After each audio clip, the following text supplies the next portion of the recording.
Vado doina.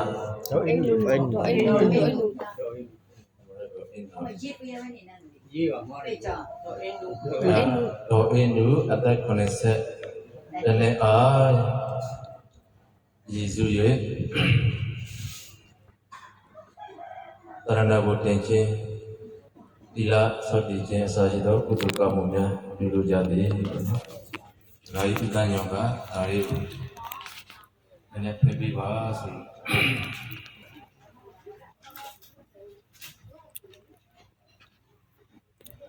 Yaku kue lomba le, to inu,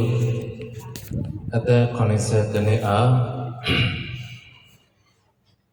Kudu biasa ya ya deh, siuzwa, prima dega biar bayi.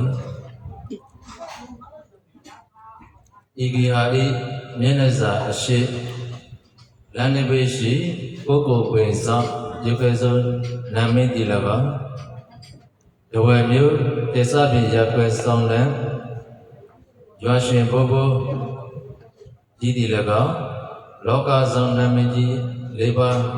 ceto darada wulu laka wulu bakane uwira nami apang dilaga dewa myu sejija kue Chambi Siyun Nai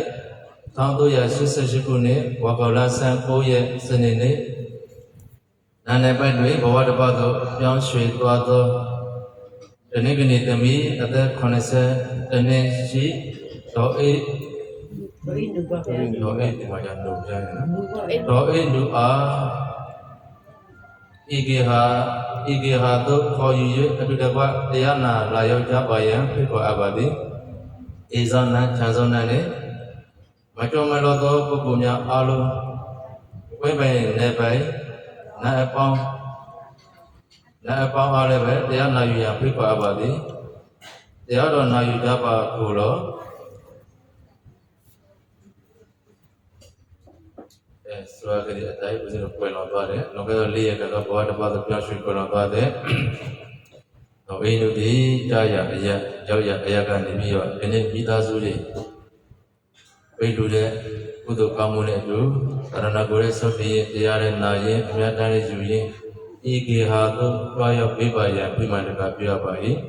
darada bulu dekat bulu baka kuira pasuato nami jiliba apa nuga lebe mimino kore le mya jujur suka loket liya kagak bawa dapat terpiang sui kalau tua tu ini ale Amyasa ya yunaya, waiwang punyi beja bago, pemben lebe, asasito, asasyo namanya galebe, asubato indua, amya puto la yunaya, waiwang asasyo beja bago, midasu kosa pemanaga biya bari. Kalau bodam buzemi, bodam ya sobiawu, buzemi, uzobai sembayang. Dhamma Buzemi Dhamma Dhyaro Myaku Buzemi Buzobai Shimayang Tanga Buzemi Tangaro Shimyapangu Buzemi Buzobai Shimayang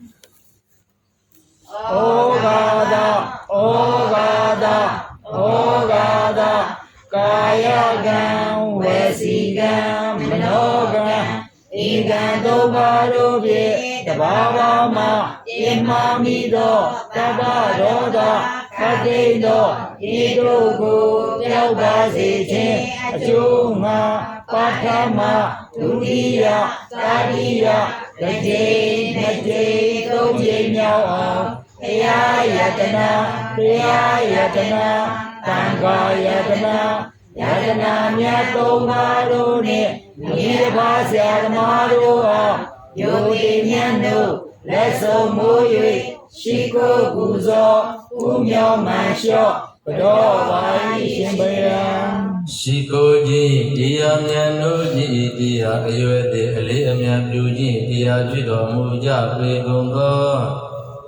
Paya dia tangga yarana tumba siadamadugo. Yodi nyanu leso moye shiko puzo bumyo manisho kiro tiato puzonda panama tegi sakarawa kudugan sidenam ယနေ့ယခုလောင်ခဲ့သောလေးရကကဘဝတစ်ပါးသို့ပြောင်းရွှေ့ကွယ်လွန်သွားသောဒေါ်အေနုအားအသက်87နှစ်ဒေါ်အေနုအားယေရှုသမှုအာယုပြု၍ဘုရားမုဒ္ဒသံဃာတော်စေတုများမြတ်နေတဲ့ကအပရိသအပေါင်းတို့အားနေစွမ်းပြပွဲပေါ်စင်ကြိုးခြင်းယတ္တပြပြလူပဲဝတ္ထုအစွေတို့ကိုလူတန်းရသောကာလဒါနာဩဒေတကဒါနကုသိုလ်ကစေတနာသောတိစေသောတိလက်တဖြစ်သောသီလကုသိုလ်ကစေတနာပွားများစေပွားများလက်တဖြစ်သောဘာဝနာကုသိုလ်ကစေတနာဤကုသိုလ်ကစေတနာတို့ရဲ့ဆွတ်တတိအာနုဘောကြောင့်ဘေခတိယံခတိအန္တရခတိကြောင့်ကြခတိဆိုရခတိပုပ္ပံခတိတို့မှာကင်းကြီးလွင့်ပြောက်မတိမရောက်ကြကိုယ်ဒီသာဖြစ်၍မရရှိအပ်သောယာတုကိုယ်သည်စိစေဥစ္စာယတနာတို့ကိုရရှိခြင်းရရှိအပ်သောယာတုကိုယ်သည်စိစေဥစ္စာယတနာတို့ကိုယသူမျိုး၅ပါးတို့ကမနှောင့်ယှက်မပြည့်စုံနိုင်ခြင်းမရရှိအပ်သောသီလကိုသမာဓိကိုပညာကိုတို့ကိုရရှိခြင်းရရှိအပ်သောသီလကိုသမာဓိကိုပညာကိုတို့သည်ကိုယ်၌အကျင့်အကဲ့အမြတ်တည်ရှိခြင်းအသက်ရှိခြင်းစိလခြင်းခေါ်အားကြီးခြင်းဉာဏ်ပညာကြီးခြင်းဘုဒ္ဓကိုအာနုဘောကြီးခြင်းထင်ရှားခြင်းကြော်စိုးခြင်းအစရှိသောအလိုဆိုသောကောင်းကျိုးချမ်းသာတည်တည်မင်္ဂလာပြပြတို့သည်တနေ့တခြားတနေ့အလားကဲ့သို့ပြန်ပွားစီမင်းနိုင်ကြဖြစ်လျင်မိမိတို့သည်အလိုရှိရာတောင်းတအားပန်းစင်အားရှိမှထသောမချမ်းသာဖို့ချမ်းသာနိဗ္ဗာန်ဟူသောချမ်းသာထူးချမ်းသာဉာဏ်များကိုလွယ်ကူသောအကျင့်လင်းမြန်သောအသိဉာဏ်တို့ဖြင့်ရောက်လွယ်ရလွယ်အတိမျက်မှောက်ပြုလွယ်နိုင်ကြသည်ဖြစ်ကြစေ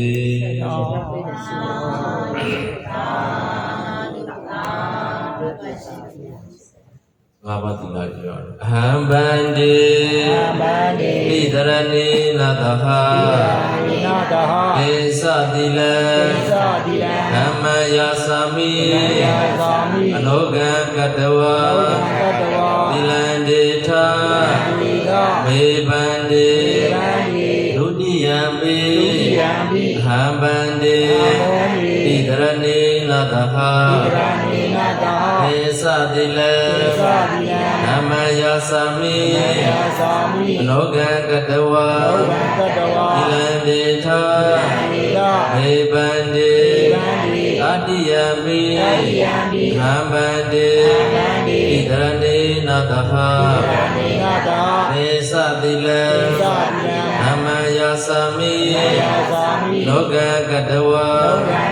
သီလံဒေထမေဗန္တိယမဟဝတ္တမိတဝတေထမဗန္ဒီပါယရှင်မယနမောတတဗဂဝတောအရဟတောသမ္မာသမ္ဗုဒ္ဓတ္တ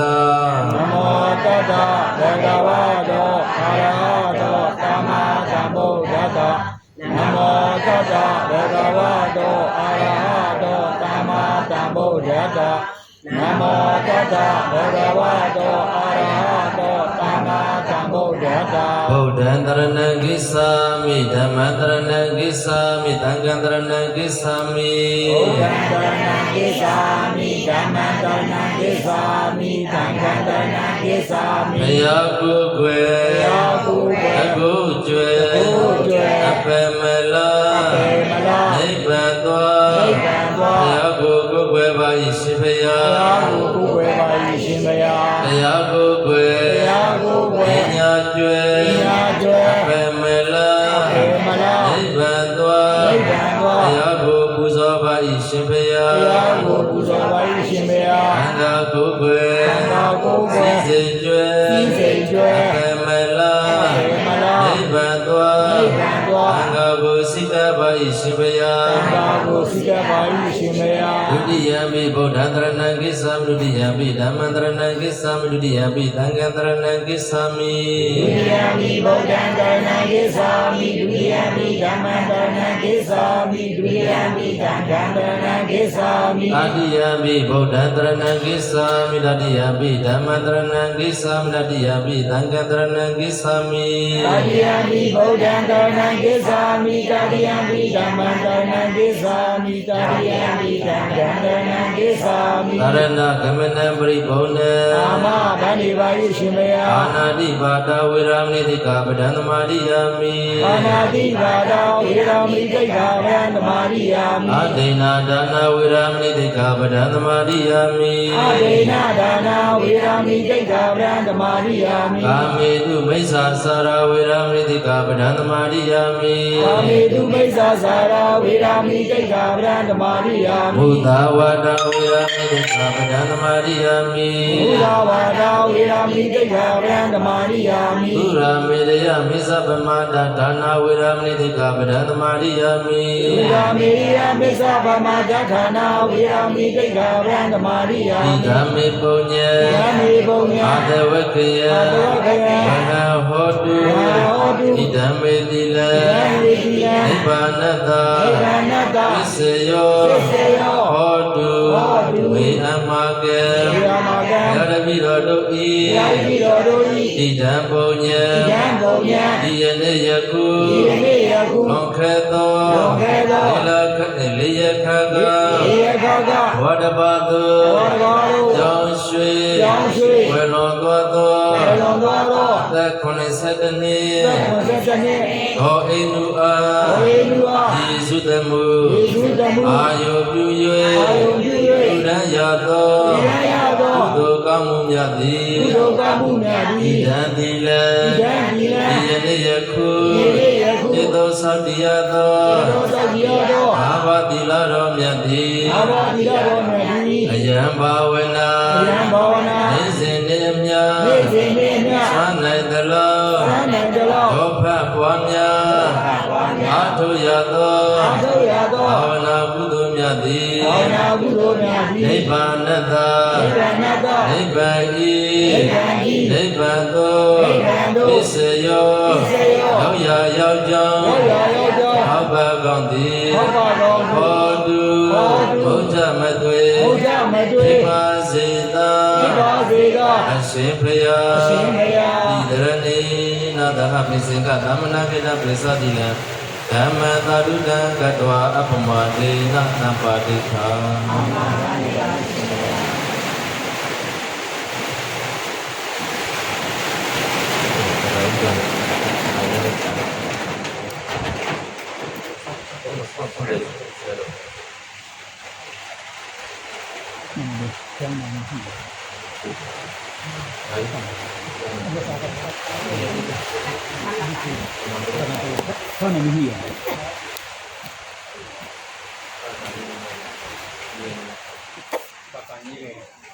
ငြိမ်းပြ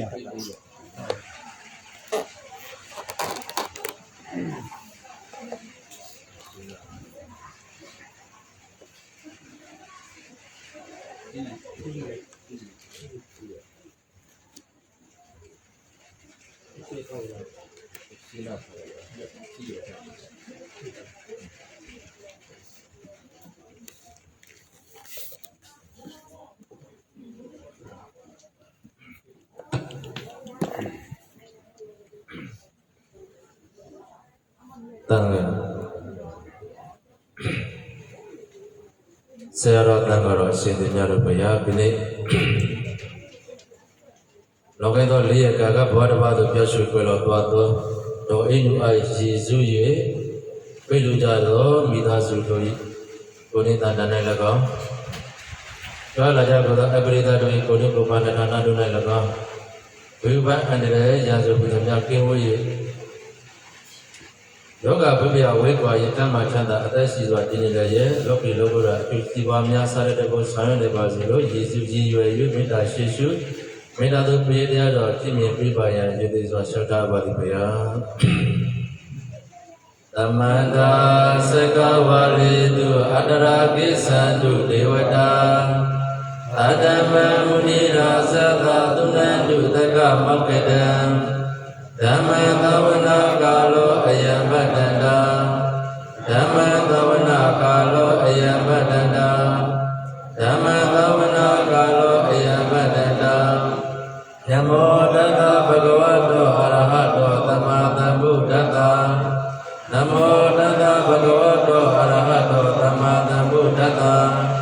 နမောတတ္တဘဂဝတောအရဟတောသမ္မာသမ္ဗုဒ္ဓတ္တ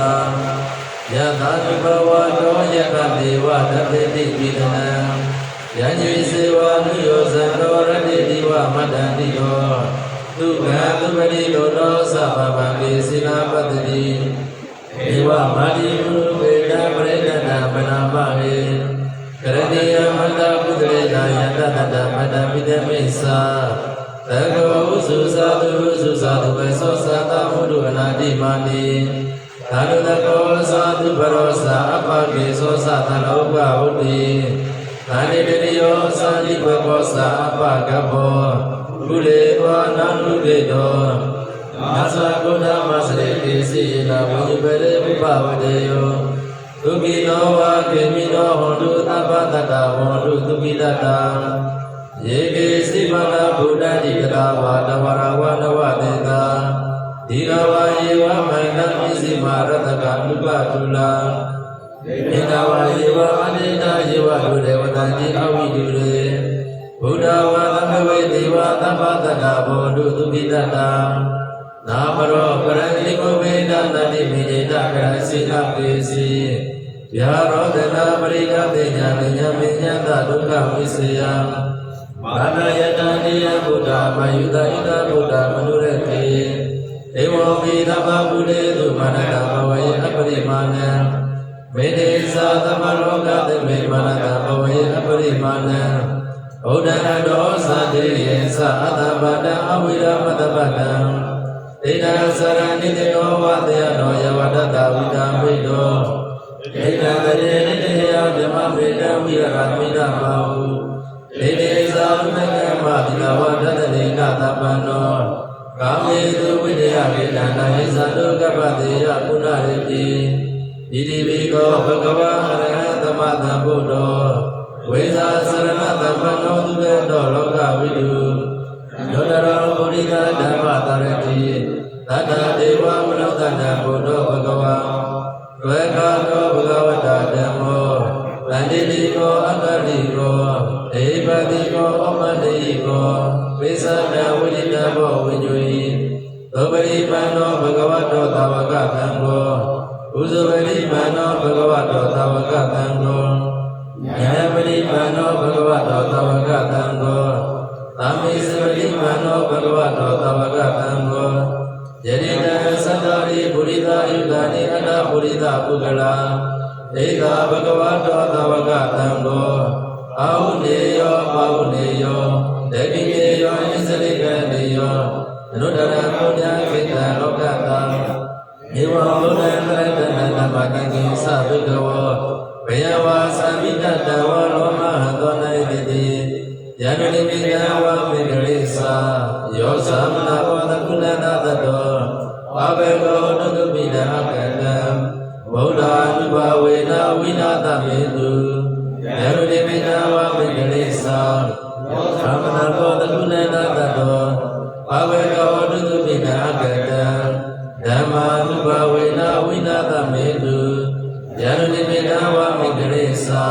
ယောသမနာဘောတကုလနာတတောအဘေကောနုတုပိဒအကတံဓမ္မာနုဘဝေနဝိနာတမေတု သာဓုသာဓုသာဓုအဘေယ ဒီမိနာပရိသတ်တိလူဘဝေဤကသောဘုရားမူတာတန်ခါတော်အရှင်သမြတ်တို့ကမေတ္တာသောဘုရားကတော်တရားကတော်တန်ခါကတော်မြတ်ကိုရောက်ဖတ်ပူဇော်တော်ဝစီမေတ္တာသစ္စာစကားကြောင့်တို့မေတိုင်းကဲ့သို့ဤသာစုများ၏တက်ကွာပြမနကဓာတ်တွားတော်မူလာကြကုန်သောအာရုသောသူတော်ကပရိသတ်ပေါင်းတို့သည်ဒီလိုခါဆာဆင်းရဲခြင်းကံတဲ့မှလည်းကင်းကြဝေတော်တို့ဖြစ်ကြပါစေဘုဒ္ဓရီနိဗ္ဗာယသာကြောရမှုကံတဲ့မှလည်းကင်းကြဝေတော်တို့ဖြစ်ကြပါစေဘုဒ္ဓရီနေတောကသာဆိုရပူဆွေငိုကြွမပါမှလည်းကင်းကြဝေတော်တို့ဖြစ်ကြပါစေဘုဒ္ဓရီအာရောဂိနောယောဂပပေယမတပဂတိတမခြင်းရှိကြဝေပြည့်ဒုက္ခမင်္ဂလာနိဗ္ဗာန်ကောင်းကျိုးချမ်းသာကျက်တဲ့မင်္ဂလာအပြာဖြာတို့သည်လည်းဝတ္တန္တုတနေ့တစ်မျိုးဒီအတွေ့တိုးပြီးတဲ့သောအတိအတိဖော်ပြစီပြနိုင်ကြပါစေကုန်သတည်း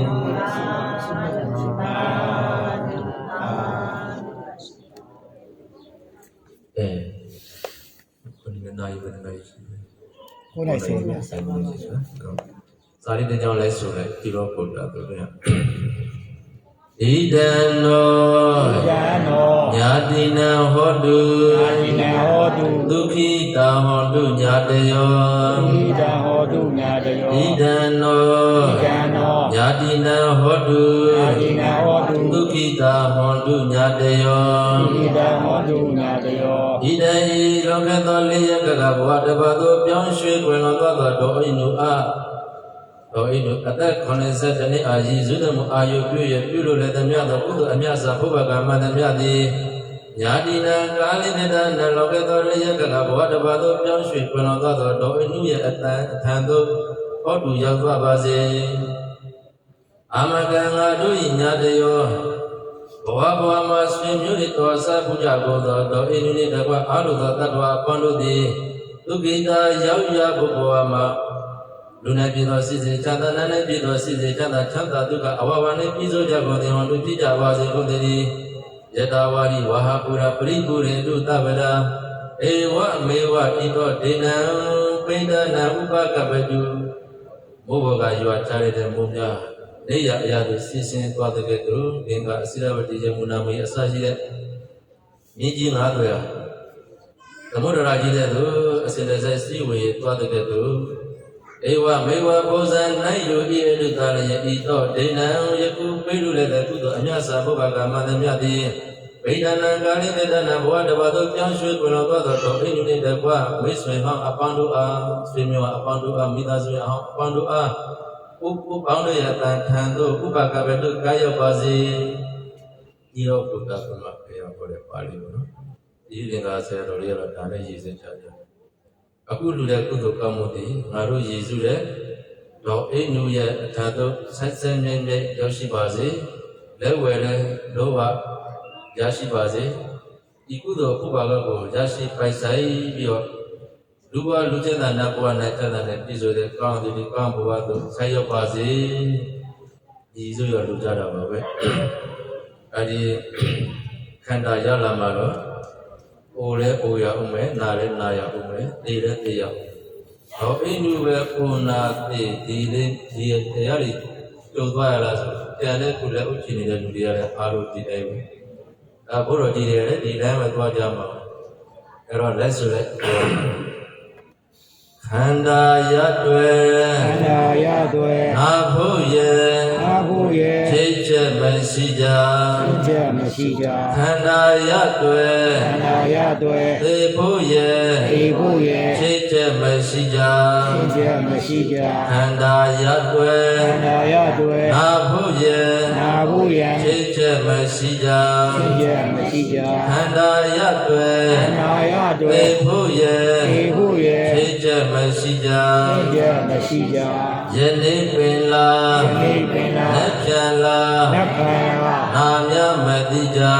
ရမတိယ ယနေ့ပင်လာ ယနေ့ပင်လာ လက်ပြန်လာ နတ်ခံလာ သေမြမတိကြ သေယမတိယ သေခာနိမာ သေခာနိမာ နမေလာ မေလာ ရောက်ရဘုဘဝ ရောက်ရဘုံဘဝ နတ်ပြေစရှိ ယတိစာရှိ သုဂတိ သုဂတိ မြင်မိထိုကာလ ယမိဒုက္ခလာ နယေစရှိ ယေစာရှိ ဒုက္ခတိ ဒုက္ခတိ မြင်မိထိုကာလ ယမိဒုက္ခလာ အဲ့လိုတရားညာဆောင်လဲတရားရတဲ့နောက်ဆုံးအခြေလေးမှာမရဏတဏ္ဍဆုံးစောတဲ့အခြေလေးပေါ့နော်ဘာတွေယူသွားလို့ရလဲဆိုတာတက္ကကြီးတွေတက္ကမကြီးတွေယူဝတ္ထုတွေယူသွားလို့ရရလား ပြပါရပါ ဟိုကိုယ်ပိုင်စတဲ့တိုက်တာအေးရဥယျင်ရွှေငွေဗန်ကတ်တွေကားတွေတယ်လီဖုန်းတွေယူသွားလို့ရရလား ပြပါဗျာ ယူလို့ရတာကတော့ကိုပြုထားတဲ့ကောင်းတဲ့ကံမကောင်းတဲ့ကံအဲ့ဒီကံရဲ့ကျိုးတရားတွေယူသွားရတယ်ပဲအဲ့တော့တည်သွားရတဲ့အခါမှာလက်စွပ်လက်ကပြလို့မရတဲ့အကျိုးတရားကုဏမျိုးပေါ့ကုသိုလ်လုပ်ထားရဆိုရင်ကုသိုလ်နဲ့ပါတဲ့အရာတွေတည်သွားရမယ်အကုသိုလ်လုပ်ထားရင်အကုသိုလ်နဲ့ပါတဲ့အရာတွေတည်သွားရမှာဆိုတော့ဘဝမှာရှားကြည့်ပဲရှားပြီးတော့ဒါနမေသီလမေဘာဝနာမေ့နေတဲ့ပုဂ္ဂိုလ်တွေကတည်သွားเสียရှိရတာကြပြီလို့ ရှိပါဗျာ အဲ့တော့ဒါနရှာတယ်အင်္ဂုတ္တမှာဘုရားဟောတာရှိပါတယ် အဲ့တော့အာမိတပရိယေတနာဓမ္မပရိယေတနာအာမိတပရိယေတနာကျတော့တာယေတမီယေဝမ်းစာ၍မိသားစုရေးဒီ social environment လို့ခေါ်တဲ့ပတ်ဝန်းကျင်နဲ့နေထိုင်ရပတ်ဝန်းကျင်နဲ့စင်ပြေအောင်ရှာရတယ်ဖွေရတယ်အဲ့ဒါကိုပစ္စည်းလေးပါရှာရတာကိုပစ္စည်းလေးပါဒီသုတ်အဆောင်လေးရှာရတာကိုအာမိတပရိယေတနာအဲ့လိုရှာနေတဲ့တစ်ဖက်မှာလည်းပဲဓမ္မပရိယေတနာလို့ခေါ်တဲ့တရားလည်းမရှာရဘူးလားခင်ဗျာရှားပါတယ်ဗျာငါတို့မှအချိန်မရှိဘူးငါတို့မှအချိန်မရှိဘူးနဲ့တဘောလုံးညင်းနဲ့အခြေကိုသွားရင်တည်သွားเสียရှိပါမလားရှိပါဘူးဗျာမနေရလို့တရားတော့ကဘာမှတည်သွားเสียမရှိဘူးကိုလိုရတဲ့ကုသိုလ်အကုသိုလ်တွေပဲတည်သွားမှာအဲ့တော့အာမိတဓမ္မပရိယေတနာလို့ခေါ်တဲ့ပစ္စည်းဥစ္စာကိုရှာနေရင်လည်းဥပမာဈေးရောင်းရင်ဥပမာကိုလိုရတဲ့ကိုယ်နဲ့ဆင်ပြေတဲ့စီးပွားရေးတစ်ခုကိုလုပ်နေရင်လည်းဒီမှာလည်းဖျားဝတ်တဲ့ဉာဏ်သံဃာတွေလည်းဆွမ်းလောင်းကုသိုလ်ကောင်းမှုတွေမလိုရပြီဘူးလားလိုရတယ်ဗျာအဲ့ဆိုဝိပဿနာဆိုတဲ့သဘောတရားအရှင်ဘုရားတို့လိုနေတဲ့ကျောင်းလေးမှာလာအထုမှဆင်ပြေတာဟိုဒီမျိုးလိုလူဘဝမှာတရားအထုလို့ဘယ်လိုပါမလို့အဲ့လောက်ကြီးလည်းမဟုတ်ပါဘူးဦးဇင်းတို့အလုံးလိုက်အခဲလိုက်ရတဲ့ဝိပဿနာမျိုးသားစိတ်ဉာဏ်အရာမှာပို့ရတာပေါ့သို့တော့အခြေခံဝိပဿနာတွေမရနိုင်ဘူးလားဈေးသွားတယ်ဈေးဝယ်တယ်အခုပဲဒီစားစရာတွေဝယ်ပြီးအေးရောက်ချဲပြောမိသားစုတွေမြင်ရှင်းစားတော့ပြည့်စည်သွားတာပဲမဟုတ်ဘူးလားမှန်ပါဗျာအဲ့တော့တဏှစာအသက်ရှင်ဖို့အတွက်ခြေရပြောရတာဒုက္ခလားဒုက္ခလားလို့မေးရင်ဒုက္ခတွေပဲဒါတွေကမဖြစ်တာလို့ရှားရတယ်လို့ဆိုကြတဲ့ကနေပြီးတော့အတ္တလားအနတ္တလားအနတ္တအဆုမရဘူးအခုပဲစားပြီးတော့ဗြဟ္မာလေးလိုမျိုးမစားဘဲနေကြရင်တော့ဒီမျိုးနော်ဒါလည်းဗြဟ္မာလည်းပဲတက်တန်းကိုသွားရင်အရှိကိုသွားရင်မိသားနဲ့စီပုတ်ခမ်းသွားလို့ရှိရင်မိတော်မိနေရလည်းပြုတ်သွားတယ်လို့ပါပဲသူလည်းပဲဓမ္မပြင်မှာတဝဲဝဲစည်းမှာတဆွေဆိုတဲ့အတိုင်းအရိယာအနာဂတ်ဉာဏ်ဓာရီသာမဟုတ်တဲ့ပုဂ္ဂိုလ်ရဲ့ဘောဓံတရားရှိနေကြသေးတာပဲလေရဥမှာပဲအဲ့တော့ဒီဆိုတာကတော့စီပွားရေးပဲဖြစ်ဖြစ်လူမှုရေးပဲဖြစ်ဖြစ်ကိုယ်ရေးရှားရင်းနဲ့တွားရင်းလာရင်းနဲ့လည်းပဲတရားရှိမှလို့ရတယ်လမ်းပေါ်မှာတွားရင်းနဲ့တတိပရိစိုက်ပြီးတော့ငါလည်းအိုလာပြီအိုခြင်းတရားဒီခန္ဓာရမှာတော့အိုရမှာပဲဘာရဟဝေပိစခန္ဓာဘာရဟရောစပုဂ္ဂလောဘာရဒနာဒုက္ခံလောကေဒီဟန်တိပနာတုကံအဲ့တော့ဒီခန္ဓာကြီးရလာမှာတော့ခန္ဓာဝန်ကြီးကိုခံရင်တွားရမှာကငါဆိုတဲ့တန်တရာခီးတဲ့ဒီခန္ဓာကြီးခံရတာထူးဆန်းလားမထူးဆန်းဘူးနော်ခန္ဓာပြတ်အောင်အရဟတဖို့ပေါ့တရားမရသေးတဲ့များတော့ဘဝတန်တရားမှာဒီခန္ဓာဝန်ကြီးကိုခံရင်တွားရမှာခန္ဓာကိုထမ်းတော့ခန္ဓာကိုရုပ်တုကြီးထမ်းသွားတာတက်တဲ့နည်းနည်းတော်သေးတာကိုတန်တရားတရှောင်းမှာဆင်းရဲတာတွေလည်းထိုင်းပြီးတော့တပါးလေးယူပြီးတော့သွားနေရတယ်မပြည့်စုံတာတွေရောပြည့်စုံတာတွေရောအလွာပေါင်းမျိုးစုံအပင်ပေါင်းမျိုးစုံဘဝပေါင်းမျိုးစုံနေတိရိစ္ဆာန်ဖြစ်တော့လူဘဝပေါင်းမျိုးစုံသဗ္ဗေဟိပိမနဗေနာနာဘာဝဝိနာဘာဝအညထာဘာဝသဗ္ဗေအလုံးစုံကိုသောပိယချေအကုသောမနဗေဉာဏုအကုသောပုဂ္ဂိုလ်အပေါင်းတို့နဲ့နာနာဘာဝရှင်ွယ်ကိုရဖြစ်ဒီလကောင်ရှင်ွယ်လည်းမတွေ့ရဘူးလားဝိနာဘာဝတေကွယ်ကိုရဖြစ်ဒီလကောင်တေကွယ်လည်းပဲမတွေ့ရဘူးလားအညထာဘာဝတေသွားပြီးတဲ့နောက်မှာလည်းပဲမြန်မာနိုင်ငံမှာလူဖြစ်လိုက်ဝုရောဘာမှာလူဖြစ်လိုက်ဘာသာပေါင်းစုဖြစ်လိုက်လူမျိုးပေါင်းစုဖြစ်လိုက်အမျိုးသမီးဖြစ်လိုက်အမျိုးသားဖြစ်လိုက်တေသွားတာတော့တနိုင်ငံတမျိုးတဲ့အေးတဲ့သွားဖြစ်ရလားဖြစ်ပါဘူးဗျာအဲ့လိုဘုဒ္ဓနာတွေခွဲပြားပြီးတော့သွားပြလိုက်သေးတယ်အဲ့တော့ပြီးတော့တန်တရားတစ်ခုလို့ကြည့်လိုက်ရင်ဘုသုစတဲ့ဘုကြည့်လိုက်ရင်ရွှေမျိုးမတော်တဲ့ပုဂ္ဂိုလ်မရှိတော့ကိုမရောက်ဘူးတဲ့ပုဂ္ဂိုလ်ဆိုတော်တော်ငါဘုရားပဲရှိတယ်အဲ့တော့အဲ့လိုဒီကျင်းလဲခဲ့တဲ့ဘဝတွေဟာမနေဘူးနော်အဲ့ဒါကိုဦးဇင်းတို့ချုပ်ကြည့်ရအောင်အာမိတပရိယေတနာလို့ခေါ်တဲ့ဒီစိဥစ္စာကိုရှာရင်းနဲ့ဓမ္မပရိယေတနာလို့ခေါ်တဲ့တရားဘုရားတပါးလေးရှာပါမရှာဘူးလားရှားတယ်ဗျာမရှာရင်တော့အခုလိုတေကာနိအခါမျိုးမှာဆိုလို့ရှိရင်နှောင်တားတွေအများကြီးရနေတာပေါ့နော်လက်ဆိုလက်ကဲဆိုလို့အာယုပြုတ်လိုက်တော့သင်္နေရှားဘာမှမဟုတ်တော့ယောဂဝေဒနာတွေအခုလောကဓာတ်တွေရက်ခါပြီးတော့ဘလောင်ဆန်ပြီးတော့တည်သွားမှဆိုရင်သူ သူကတိကိုရောက်နေပါမလားအဲ့တော့ကြိုတင်ပြီးတော့မပြင်ဆင်ရဘူးလားအဲကြောင့်ဘုရားရှင်ကဒုက္ခနိဗ္ဗာန်ပါဠိတော်မှာပစ္စည်းကိုလည်းရှာတရားကိုလည်းရှာပါနောက်ပြီးတော့အာမိတာတံဘောကဓမ္မတံဘောကလို့အာမိတာတံဘောကကိုရှာလာတဲ့စီစဉ်ဥစ္စာတွေကိုအာမိတာပရိယေဒနာအာမိတာတံဘောကအဲ့ပစ္စည်းဥစ္စာတွေကိုမိသားစုတွေနဲ့တကွာအတူတကွာညဝေသုံးဆောင်ကြပါငါဥစ္စာရဲ့လို့တပိုင်ကြီးပိုင်းပြီးတော့တည်သွားတဲ့အချိန်မလူမတမ်းမဲ့လည်းမနေပါနဲ့မိသားစုများညဝေသုံးဆွဲရမယ်ရဟန်းတော်တွေလည်းလူရမယ်လူတိလူတိုင်းရင်လူရမယ်ပရိဒတ်အမြတ်ကောင်းတို့တဲ့လူတိလူတိုင်းနဲ့လူရပါတယ်မလိုရဘူးလားလိုပါတယ်ဗျာအဲ့ဒါတွေကကိုယ်လည်းကြံတာကိုစားလို့ကိုသွားတာကတန်တရားတဲ့အဲ့လိုမပါဘူးနော်ကိုယ်လည်းစားရင်ဒီဘာကိုလည်းတွေးရင်ဓမ္မတန်ဘောကလို့ခေါ်တဲ့ကိုနားလေထားတဲ့တရားဓမ္မတွေတီလာတွေဒါနတွေတီလာတွေဘာဝနာကြောင်းတွေလည်းပဲတစ်ဖက်ကနားလေအောင်ပြောပြဆိုပြတခြားသူတွေလည်းကိုယ်နဲ့တန်းတူကိုယ်နဲ့အတူတရားဓမ္မတွေတိုင်းနာကျေသုံးနိုင်အောင်လည်းပဲမပြောပြရဘူးလားပြောပြရတယ်ဗျာအဲ့ဒါကဓမ္မတန်ဘောကသတ္တရဏဘောဂီလို့ခေါ်တဲ့ဒီလိုကညဝေတိုးဆွဲခြင်းဒီနေ့ဟာတော့အိနုဝယ်လောတဲ့တော့အိနုပရိစ္ဆေတနဲ့အရည်စုရပြုလို့ခြင်းသည်အဲ့တော့ဒီပိဋကနာကာယကရဏတပိနာအနုပါဒသတိဆိုတဲ့မိပါတို့တန်တာအင်္ဂါ၅ချက်ကအရေးကြီးဆုံးအချက်ဘုရားရှင်ဟောတာပါနော်အရေးမကြီးဘယ်မှာမဟုတ်ပါဘူးနော်အရေးကြီးရဲ့အဲ့လိုပဲကိုယ်နဲ့ဆက်ပုဂ္ဂိုလ်များလောကထွက်ခွာသွားတယ်ဆိုရင်ကျန်တဲ့ပုဂ္ဂိုလ်တွေလည်းပဲဘုရားတန်ဖွင့်ဝေကြရတယ်ဦးဇင်းတို့ဇတ်တော်တွေမှာဦးဇင်းပိဋကဝတ္ထုတွေမှာအများကြီးလာတာရှိတယ်မယံပုဂ္ဂိတံရိမသမေနဝိတမေနသတေညေပရိပုဇ္ဇံတိမယံဒုက္ခသဘာဂိနိမယံငါတို့သည်သမေနတရားသဖြင့်၎င်းဝိတမေနမတရားသဖြင့်၎င်းမယံဘောဂေစီစေဩဇာဘလုကတရိမပိမိပံပတိစုဆောင်ခဲ့ကြလေလို၏သမေနဝိတမေနသတေတုငါရှာငါတို့ရှာခဲ့တဲ့စီစေဥစ္စာတွေကိုအင်းကြီးအိမ်မှာကြံရည်ဘုသောဇနိနေတဲ့ကွာအရုဒဧတုဒအပလုတိပရိဘုဇံတိမြေရှေ့ရငါဘုမှာတတိယဘုံမယ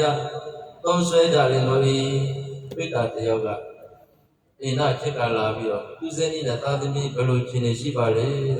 မပြတဲ့တန်ရုံးစင်နဲ့အေလာကြည့်တာအဲ့တော့အေလာကြည့်တဲ့အခါကျတော့သူသေးသွားတာမှမကြသေးဘူး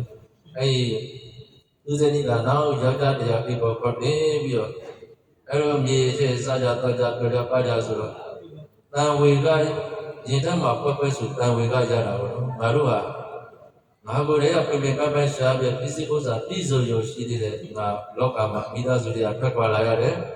ငါကိုများတတိယအပြမိုးယုံနေမလားလို့တတိယလည်းမလားလို့သူများပြေးတယ်မလားလို့လာကြည့်တာတရားမှလည်းတတိယပေါ်မရဘူးလို့ပြေးပြီးတော့ပိဋကကြီးဟာနောက်ဟောမပြေဘူးလားစိတ်မစင်းရဘူးလားစင်းရဗျာတာဝေကလည်းရတယ်ပိဋကကိုတွေကတာဝေကရတယ်ဘယဘောဂေတန်ဟရိမှာတမေနဝိတမေနဆိုငါကြတော့ရှာရရတာမိပန်းစင်းရတာတရားတာမတရားတာဆိုတာလေသာသမီဇောနဲ့မယားဇောနဲ့မိသားစုဇောနဲ့ရှာပြရတဲ့စိစိဥစ္စာတွေငါတော်မှဘာမှမသုံးခဲ့ရဘူးကျန်တဲ့ပုဂ္ဂိုလ်တွေသူမြင်ရှိရင်ငါ့ဘုံမှာတတိယပေါ်မရလို့တန်ဝေကရတယ်အဲ့ဒါမျိုးဘဝတွေလည်းများစွာမရှိနိုင်ဘူးလားကိုယ်လည်းဒီဘဝမျိုးတွေအများကြီးမကြိုခိုင်းနိုင်ဘူးလားတန်တရားဒီလိုများတာရေတွက်လို့မရနိုင်တာညာကြီးဘုရားတဆူနဲ့တဆူကြားထဲမှာဘုရားမပွင့်တဲ့ကဘာလေးမှာလည်းကိုဖြစ်ခဲ့တဲ့ဘဝတွေကအများကြီးဆိုတော့ဒီမင်္ဂလာမြတ်စွာဘုရားနဲ့ကောဋိနမြတ်စွာဘုရားရှင်ကြားတဲ့အခါသိချေပေါင်းမြောင်များစွာကြားပါတယ်နော်အဲ့ဒါဒီလိုများတဲ့ဘဝဥစ္စာတူတူလေးထင်လို့ပါဒါတရားနဲ့မတွေးသေးလို့အပင်းကြီးနဲ့မရသေးလို့တူတူလေးပဲထင်အောင်နော်တကယ်တော့ရှည်ကြီးပါပဲအဲကြောင့်လူရင်းပြောမယ်ဆိုလို့ရှိရင်အဲ့ဒီလိုဘဝတွေလည်းရှိနေတယ်လို့ကြောင့်ကိုယ်လည်းပဲသိဉာဏ်ရှိတဲ့ဘဝကိုရောက်ပြီးတော့ယတနာသုံးပါးကိုစိတ်တာတဲ့ကိုယ်ရတဲ့အနေနဲ့ပြည့်စုံပြီးဘဝတည်နဲ့ပြည့်စုံတဲ့နေရာကိုရောက်လာပြီးမှာတော့တန်တရားမှာဆွေမျိုးတော်စားခဲ့တဲ့ပုဂ္ဂိုလ်အများဝေဖို့မလိုအောင်လားဒီဘဝမှာရောတန်တရားမှာရောဆွေမျိုးတော်စားတဲ့ပုဂ္ဂိုလ်မှီပြီးတော့စောင့်ကြည့်ပြီးတော့ဘာလို့အတွက်များဘယ်တော့များကုသိုလ်ကမှုလုပ်ပြပါမလဲလို့စောင့်နေတဲ့ပုဂ္ဂိုလ်တွေမရှိနိုင်ဘူးလားရှိနေတော့အများတက်ပြေးဝရတယ်အထူးအပြည့်ဒီနေ့ကတော့လောကရဲ့၄ရက်ကဘဝတော်ဘာလို့ပြောင်းရွှေ့ကွယ်လွန်သွားတဲ့အသက်80နှစ်တော့အိနုအဓိကထားရအများပြေးပါ၏မိသားစုကိုစား တော်အင်းတို့ဒီအသက်80နှစ်ဒီယခုညတန်ပြေးဝေတော်မှာအရှင်နိကပါတိဖြစ်ပါ၍အမြရယူနိုင်ရန်အတွက်အစဉ်သင့်နေရာယူပါအစဉ်သင့်နေရာယူပြီးတော့ဆရာရယူတဲ့အခါမှာလည်းပဋိဌာနာထောင်ပြီးတော့အမြတ်တန်ရယူပါတရာတဝုဒ္ဓကဝုဒ္ဓပကနေလည်းကွာအမြတ်နာကနာအပါဒနေပါမြတ်မညာပုဂ္ဂတ္တဝအပေါင်းဘဝကနေပြည့်ရည်ကြအောင်ဆွေမျိုးတော်စားပုဂ္ဂိုလ်အမြတ်တန်ရထဲတဲ့ပုဂ္ဂိုလ်အမြတ်တန်လိုအပ်နေတဲ့ပုဂ္ဂိုလ်တ attva အပေါင်းတို့အားလည်းပဲအမြပြေဝေပါ၏မိသားစုကိုစားပြမတကပြရပါ၏အမြယူရတဲ့ဝိုင်းဝန်းပြင်ဆင်ကြပါကို ဒါကားလေးထီလေးဖက်ပြီးကာဆက်တော့ဗျာ အဲဒီကကလည်းမင်းလေး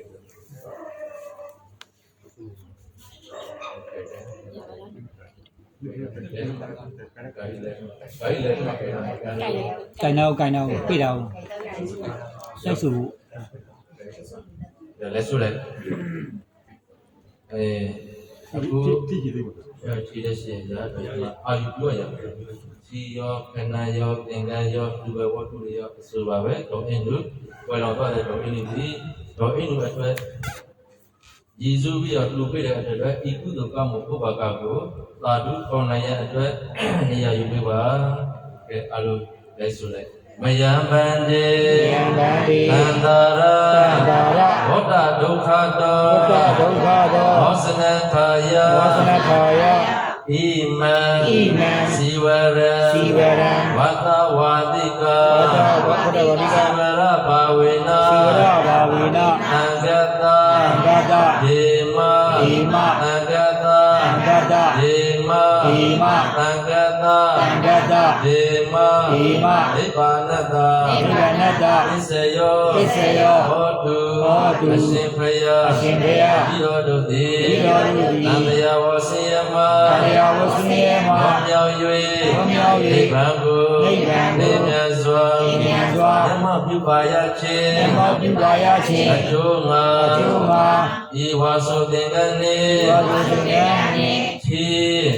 ခဏအစာရှိသည့်တို့ကိုဘုရားမူထားအငါတော်အရှင်သူများတို့အားသာရွှေလန်းမယိမ၍လူတန်းသက္ကဘာကိုဤကောင်းမှုသည်မအိုရာအနာယာအတရားဖြစ်သောနိဗ္ဗာန်သို့ရောက်ကြောင်းပါရမီထောက်ပကောင်းသည်ဖြစ်ပါစေသောဣဒံမေဘုရားဘဂံကပ္ပတတနာပါစေမဒီကောင်းမှုဤကုသိုလ်ဘုရားကကိုလည်းရောခဲသောဒီယခကဘောတပတ်သောကြောင်းရွှေဝေလွန်သွားသော80နှစ်ဟောပိနုနေတကွာအာလောသောဘာမန္တောအားညပြေဝေပါ၏ရှင်ဘုရားသာဓုခေါ်လိုက်သာဓု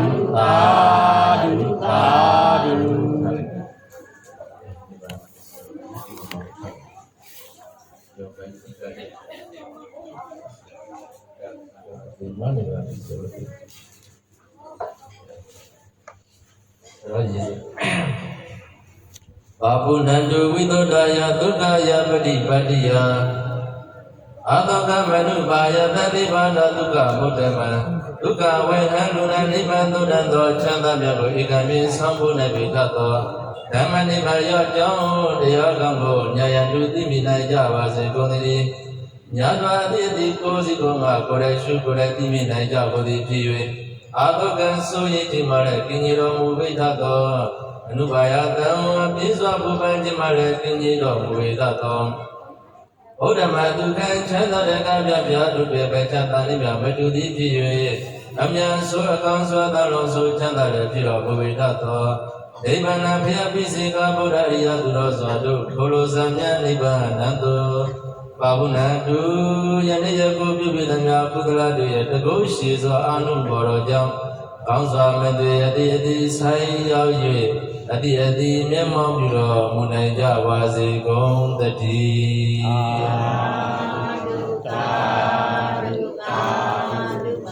ယေရှုချာလီတော်ယေရှုခရစ်ရှိပါဗျာ အဲ့ဆိုကဘာလို့လာဦးစီတာလဲလဲဆိုလဲအဲ့လိုအရှင်ဘုရား ဘုရား တရားစန္ဒာ သန္တာ ဒုညီမြပြီ ညာဤ ဒါနစာကိ ဒါနစာကိ ဆိုညီမချို့ မချို့ ဘုရားတပည့်တော်တို့သည် ရာတိတော်တို့သည် အန္တာအာယတနာ သန္တာယတနာ သတ္တဘာဝတို့၏ သတ္တဘာဝတို့၏ မပြတ်မလတ် ပြတ်မလတ် နရဇတ်ဖြစ်ရာ ပဇတ်ဖြစ်ရာ အန္တရာမ ဘုရားမ လောမြောက်၍ လွန်မြောက်၍ နိဗ္ဗာန်ကို နိဗ္ဗာန်ကို နိမြတ်စွာ မြတ်စွာ မြတ်မောက်ပြပါရခြင်း မျက်မှောက်ပြုပါရခြင်း ကျိုးငါ၎င်း ကျိုးငါ၎င်း ယခုဘဝ ယခုဘဝ ကိစ္စခါ၌ပင် ဒီစကား၌ပင် 96ပြား 36ပြား 98ပြား 38ပြား ဝေယောဂတို့မှာ ဒီယောဂါတို့မှ ဝိကွာကင်းလို့ ဒီဝါကင်းလို့ ၍ကောင်းကျိုးချမ်းသာ ကောင်းကျိုးချမ်းသာ တတိမင်္ဂလာ တတိမင်္ဂလာ ဖြာဖြာတို့သည် ဖြာဖြာတို့သည် တနေ့တခြား တနေ့တခြား တနေ့အလားကဲ့သို့ တနေ့အလားကဲ့သို့ ပြန်ပွား ပြန်ပွား ရှိပင်ပါစေခြင်း ရှိပင်ပါစေခြင်း ကျိုးငါ၎င်း ကျိုးငါ၎င်း ကြောင့်ဖြစ်သော ကြောင့်ဖြစ်သော ကုသိုလ်ကံနှင့် ကုသိုလ်ကံနှင့် အကျိုးဖြစ်သော အကျိုးဖြစ်သော လူနာနိဗ္ဗာန် လူနာနိဗ္ဗာန် သုဒ္ဓံသော သုဒ္ဓံသော သန္တာမြတ်ကို သန္တာမြတ်ကို ယုံကြည်ပါကုန်သည်ဖြစ်၍ ဒီပါကိုဒီဖြစ် ကရဏကို ကို သောဘာနိတကွာ သောဘာနှင့်တကွာ အဘာသော အာဘာသော သီလတော်မြတ်တို့ကို သီလတော်မြတ်တို့ကို ခံယူကြည်သော ခံယူကြည်သော သောတိကြပြီလျင် သောက်ကြည်ကြပြီးလျှင် ဘုရားမူတာ ဘုရားမူတာ သံဃာတော် သံဃာတော် ရှင်သူမြတ်တို့နှင့်တကွာ သူမြတ်တို့နှင့်တကွာ သပရိသအပေါင်းတို့အား သတိသာအပေါင်းတို့အား ဝါဆိုသင်္ကန်း ဝါဆိုသင်္ကန်း ဒီပနနှင့် ဒီပနနှင့် နေဆွမ်းခဲ့ပွဲ နေဆွမ်းခဲ့ပွဲ ဘောဇင်ချိုခြင်း ဘောဇင်ချိုခြင်း ရတာဖြာဖြာ ရတာဖြာဖြာ ဝေဝတ္ထု ဝေဝတ္ထု အဆုစုတို့ကိုလည်း စုစုတို့ကိုလည်း ဒါရွှေလည်း သာရှင်လန်း ကွယ်တော်လင်ပြီးသော ကွယ်တော်လင်ပြီးသော အင်းသူအား အင်းသူအား ယေရှုသမှု ယေရှုသမှု အာယုပြု၍ အာယုပြု၍ နိဗ္ဗာန်ရှိမှန် နိဗ္ဗာန်ရှိမှန် ဉာဏ်ပါကုန်၏ ဉာဏ်ပါကုန်၏ ဤကောင်းမှုသည် ဤကောင်းမှုသည် မကိုရာ မကိုရာ အနာယ အနာယ အသေးအဖြစ်သော အသေးအဖြစ်သော နိဗ္ဗာန်သို့ နိဗ္ဗာန်သို့ ရောက်ကြောင်း ရောက်ကြောင်း ပါရမီ ပါရမီ အောက်ကကောင်းသည် အောက်ကကောင်းသည် ဒီပါစေသာ ဒီပါစေသာ နိဗ္ဗာန်သို့ နိဗ္ဗာန်သို့ မရောက်သေးမီ မရောက်သေးမီ မရသေးမီ မရသေးမီ သံတရား၌ သံတရား၌ သင်လည်းရသည်ရှိသော သင်လည်းရသည်ရှိသော အခါခတ်သည် အခါခတ်သည် အသက်ရှိစင်သာ သက်ရှိစင်သာ ဒနချမ်းသာ ဒနချမ်းသာ ပညာခွန်အား ပညာခွန်အား ဒီမာကြသော ဒီမာကြသော ပုဂ္ဂိုလ်သူ ပုဂ္ဂိုလ်သူ ပုဂ္ဂိုလ်များများ ပုဂ္ဂိုလ်များများ ပြရပါလိုကို၏ ပြရပါလိုကို၏ ရေစက်ဖွယ်ထွက်ယနေ့ယခု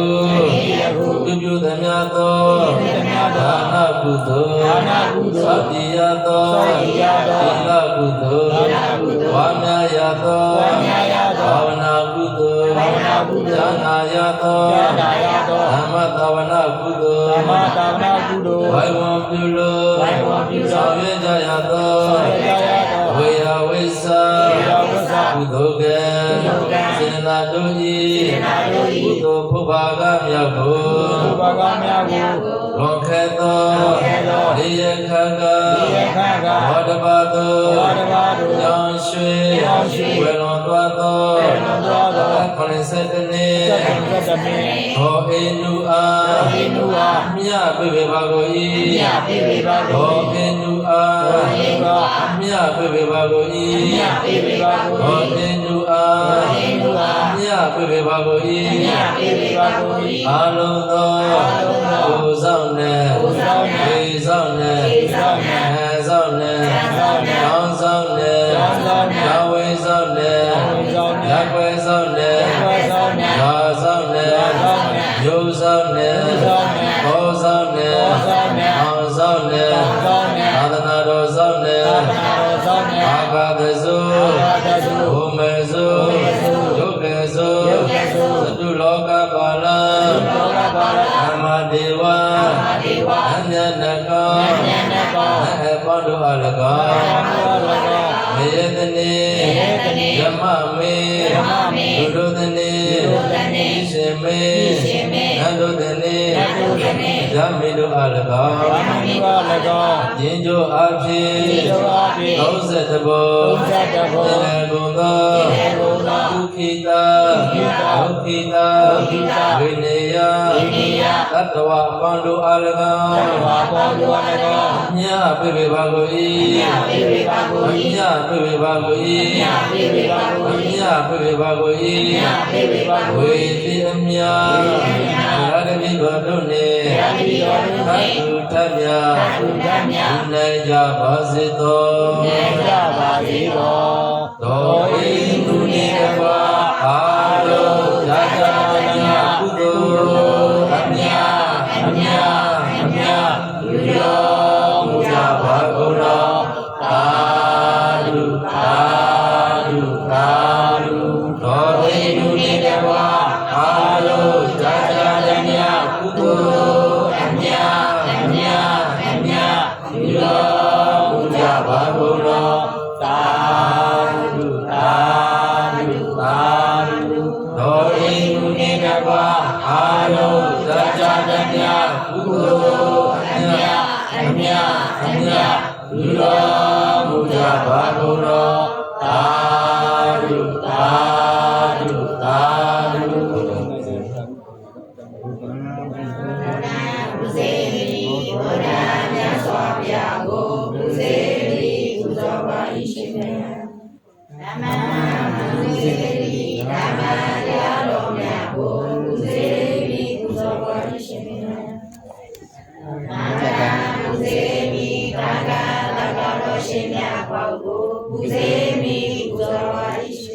ဒီနေ့တဝေမျိုးပြသပြည့်ရစိတ်ကလန်အမ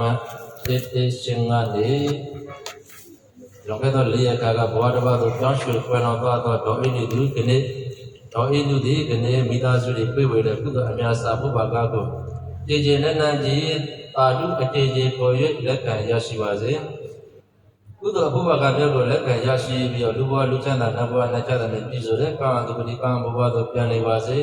ဆိုင်ရနေပါစေကာမတုပတိကာမဘဝမှာလည်းသူတော်ကနေပြေးပြီးတော့သူတော်ကတရားကိုဆက်လက်ပွားများအထုအဖြစ်ဒီတိုင်ပြည်နဲ့အိမ်ချမ်းသာတဲ့ဘဝတွေမှာဆံစားရပါစေတကယ်လို့တော့မိသားစုဝင်များတဲ့တကွာနှစ်ပဲမိသားစုဝင်များထွားလာကြတဲ့တော်အပေါင်းတို့သည်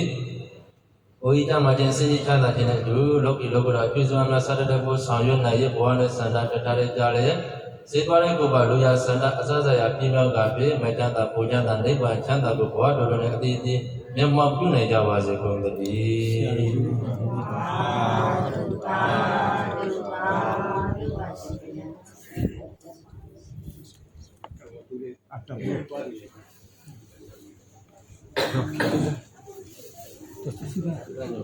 Suma tawa bila.